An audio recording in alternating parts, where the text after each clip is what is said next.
আন্দোলন সংগ্রামে সরাসরি ছিলাম। আমরা তো সরাসরি ফায়ারিং লাইনে পড়বো যদি আওয়ামী লীগ ফিরে আসে। কোনো সংবিধানে বা কোনো বইয়ে কিন্তু লেখা থাকে না যে আপনি গণহত্যা করতে পারবেন, গুম করতে পারবেন, খুন করতে পারবেন, ভোট ডাকাতি করতে পারবেন। কিন্তু খুনি স্বৈরাচারী হাসিনা কিন্তু সেই কাজটা করেছে।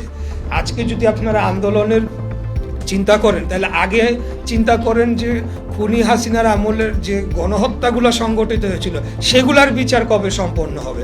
আওয়ামী লীগের রাজনীতির প্রশ্নে আগামী দিনে কি দাঁড়াবে, রাজনৈতিক প্রশ্নে সেগুলার বিষয়ে আগে উত্থাপন করেন, তাহলে আমার মনে হয় যে জুলাই চার্টার অবশ্যই বাস্তবায়ন হবে। এটার থেকে সরে আসার কোনো সুযোগ নাই। জুলাই চার্টার আর জুলাই আদেশ দুইটা আলাদা বিষয় হিসাবে রয়েছে। আমি টেকনিক্যাল আলাপে যাব না, আমাদের উদ্দেশ্যটা ঠিক আছে কিনা।